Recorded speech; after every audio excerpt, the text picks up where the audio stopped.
अस्सलाम वालेकुम ख़वातीन हज़रात, आज की इस वीडियो में हम आपको खुश आमदीद कहते हैं। आज की इस वीडियो में हम आपके साथ मौलवी और मौलवी की बीवी और हीरा मंडी की एक सच्ची कहानी आपके साथ शेयर करेंगे। साबका वीडियो में हमने आपके साथ पार्ट 1 शेयर किया था और आज की वीडियो में हमने आपके साथ जो है पार्ट 2 शेयर करना है। तो वीडियो को आगे बढ़ने से पहले जितने भी नए आने वाले साथी हैं उनसे मुदबाना गुजारिश है कि अगर आपने अभी तक हमारे YouTube चैनल 5 मिलियन हब को सब्सक्राइब नहीं किया तो फौरन सब्सक्राइब करके साथ में मौजूद बेल को जरूर प्रेस करें ताकि हमारी हर नई आने वाली वीडियो का नोटिफिकेशन सबसे पहले आपको मिले। जब मौलवी ने पास रखी लकड़ी की रेल उठाकर नबील के दे मारी, मैंने निशाना तो कमर का लगाया था मगर खुदा का करना ऐसा हुआ कि रेल बच्चे की पेशानी पर जा लगी। खून बहता देखकर मुझे मेरे सर का दर्द भूल गया और मैंने घबरा कर गुलाम शबीर को आवाज दी। वो गरीब भागता हुआ आया और बच्चे को उठा के पास वाले डॉक्टर के क्लिनिक पर ले गया। खुदा का शुक्र हुआ कि चोट गहरी नहीं लगी थी। मरहम पट्टी से काम चल गया और टांके ना लगे। खैर बाकी बच्चों को फारग करके मस्जिद के दरवाजे पे पहुंचा ही था कि चादर में लिपटी एक औरत ने मुझे आवाज देकर रोक लिया। मैंने देखा कि वो औरत दहलीज पे खड़ी मस्जिद के दरवाजे से लिपटी रो रही थी। 40-45 का सन होगा, मामूली शक्लो सूरत, सांवला रंग, चेहरे पर पुरानी चीचक के गहरे से दाग, आंसुओं में डूबी आंखें और गालों पर बहता काला सुरमा, जेवर के नाम पे कानों में लटकती सोने की हल्की सी बालियां और नाक में चमकता सुरख लोंग, चादर भी सस्ती मगर साफ सुथरी और पाँव में हवाई चप्पल। क्या बात है बीबी, कौन हो तुम? मैंने हैरानगी से उसे पूछा। मैं नूरा हूँ मौलवी साहब, उसने चादर के पल्लू से नाक पूंछते हुए कहा। नूरा? नूरा कंजरी? मेरे तो गोया पाँव तले जमीन ही निकल गई। मैंने इधर उधर गुलाम शबीर की तलाश में नजर दौड़ाई मगर वो तो नबील की मरहम पट्टी करा के और उसके घर छोड़ने के बहाने न जाने कहाँ गायब था। जी नूरा कंजरी, उसने नजरें झुकाए अपने नाम का इकरार किया। मुझे कुछ देर के लिए अपने मुंह से निकलने वाली उसके गाली जैसी अरफियत पे शर्मिंदगी हुई मगर फिर ख्याल आया कि वो तवाइफ थी और वो अपनी बुरी शोहरत की जिम्मेदार शर्मिंदगी उसको होनी चाहिए थी, मुझे नहीं। फिर अचानक मुझे एहसास हुआ कि मेरी मोती जैसी मस्जिद में इस तवाइफ का नापाक वजूद किसी गिलाजत से कम नहीं था। बाहर निकल के खड़ी हो, मस्जिद को गंदा न कर बीबी, मैंने नफरत से बाहर गली की जानब इशारा किया। इसने कुछ इस हैरानगी से आंख उठा के मेरी तरफ देखा कि जैसे उसे मुझसे इस रवैये की उम्मीद न हो। डबडबी आंखों में एक लम्हे के लिए किसी फरियाद की लोबड़ की और लेकिन फिर कुछ सोचकर उसने आंसुओं के पानी में एहतजाज के इरादों को गर्क किया और बगैर कोई और बात किए चली गई। मैंने भी न रोका कि पता नहीं किस इरादे से आई थी। इतनी देर में गुलाम शबीर भी पहुंच गया। कौन थी मियाँ जी, क्या चाहती थी? गलबन उस ने औरत को तो देखा था मगर दूर से शक्ल नहीं पहचान पाया। नूरा कंजरी थी, पता नहीं क्यों आई थी मगर मैंने भी वो डांट पलाई के आइंदा इसकी पाक जगह का रुख नहीं करेगी। मैंने दाद तलब नजरों से गुलाम शबीर की तरफ देखा मगर उसके चेहरे पर सताइश की जगह अफसोस ने डेरे डाल रखे थे। वो बेचारी दुखों की मारी अपने बच्चे का गिला करने आई थी। मियाँ जी,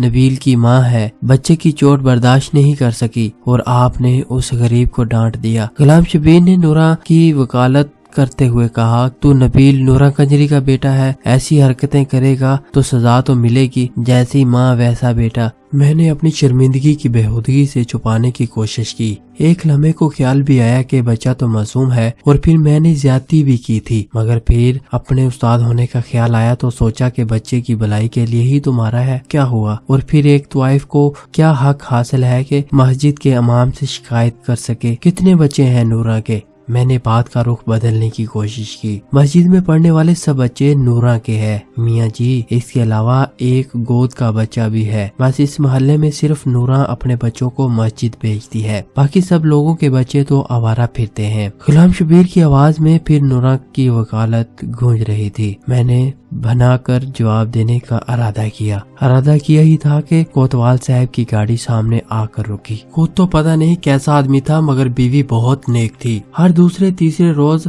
ختم کے نام پر کچھ نہ کچھ میٹھا بھجوا دیتی تھی۔ اس دن بھی کوتوال کا ارادلی جلیبیاں دینے آیا تھا۔ گرما گرم جلیبیوں کے اشتہار انگیز مہک نے میرا سارا غصہ ٹھنڈا کر دیا اور نورا کنجری کی بات ذہن سے بھول گئی۔ یہ نبیل کو مار پڑنے کے کچھ دنوں بعد کا ذکر ہے کہ عشاء پڑھ کے میں غلام شبیر سے ایک شرعی معاملے میں بحث میں الجھ گیا تو گھر جاتے کافی دیر ہو گئی۔ مسجد سے باہر نکلنے تو بازار کی رونق شروع تھی۔ بالکنیوں میں جلملاتے پردے لہراتے تھے اور کوٹھیوں سے ہارمونز کے سر اور طبلوں کی تاب کی آواز ہر سو گونج رہی تھی۔ پان، سگریٹ اور پھولوں کی دکانوں پر بھی دھیرے دھیرے رش بڑھ رہا تھا۔ اچانک میری نظر نورا کے گھر کے دروازے پر جا پڑی۔ وہ باہر ہی کھڑی تھی اور ہر آتے جاتے مرد سے ٹھاٹھے مار مار کر گپیں لگا رہی تھی۔ آج تو اس کا روپ ہی دوسرا تھا۔ گلابی رنگ کا چست سوٹ اور پاؤں میں سرخ گرگابی اور ننگے سر پہ اونچا چوڑا اور چوڑے میں پروئے موتی کے پھول اور میک اپ سے لدا چہرہ، گہری شوک لپسٹک، آنکھوں میں مسکارا اور مسکارے کے آؤٹ سے جھانکتی ننگی دعوت۔ لا حول ولا قوت الا باللہ۔ میں نے تنزیہ نگاہوں سے غلام شبیر کی جانب دیکھا۔ آخر وہ نورا کا وکیل جو تھا۔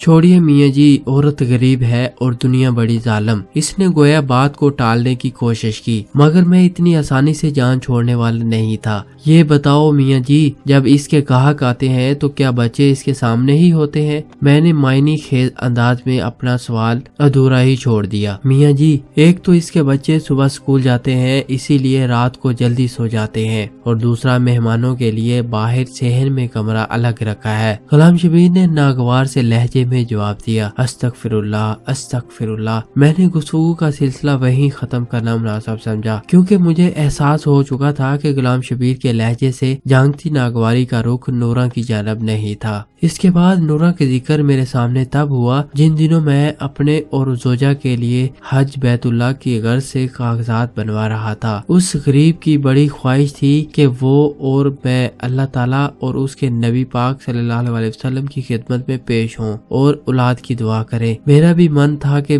کسی بہانے سے مکہ مدینہ کی زیارت ہو جائے، نام کے ساتھ حاجی لگا ہو تو شاید محکمے والے کسی اچھی جگہ تبدیلی کر دیں۔ زوجہ کا ایک بھانجا انہیں دنوں وزارت مذہبی امور میں کلرک تھا۔ اس کی وسطات سے درخواست کی قبولی کی کامل امید تھی۔ کاغذات فائل میں اکٹھے کیے ہی تھے کہ غلام شبیر ہاتھ میں کچھ اور کاغذات اٹھائے پہنچ گیا۔ میاں جی، ایک کام تھا، آپ سے اجازت دیں تو عرض کروں؟ تو اس نے ہچکچاتے ہوئے کہا کہ ہاں میاں جی، کیوں نہیں، کیا بات ہے؟ میں نے داڑھی کے بالوں میں انگلیوں سے کنگھی کرتے ہوئے اس کو بیٹھنے کا اشارہ کیا۔ میاں جی، آپ کی تو وزارت میں واقفیت ہے، ایک اور حج کی درخواست بھی جمع کرا دیں۔ اس نے ہاتھ میں پکڑے کاغذات میری جانب بڑھائے۔ دیکھو میاں غلام شبیر، تم اچھی طرح جانتے ہو کہ میں گھر بار تمہارے ذمہ چھوڑ کر جا رہا ہوں، اور پھر تمہارے پاس حج کے لیے پیسے کہاں سے آئے؟ میں نے کچھ برہمی سے پوچھا۔ نہیں میاں جی، آپ غلط سمجھے، یہ میری درخواست نہیں، نورا کی ہے۔ اور اس نے سہم کر کہا۔ اور اس کے بعد کیا ہوا ہم آپ کو نیکسٹ ایپیسوڈ میں بتائیں گے۔ خواتین حضرات، امید کرتا ہوں کہ آج کی ویڈیو آپ کو کافی فائدہ مند لگی ہوگی، آپ کو اس ویڈیو سے فائدہ بھی پہنچا ہوگا۔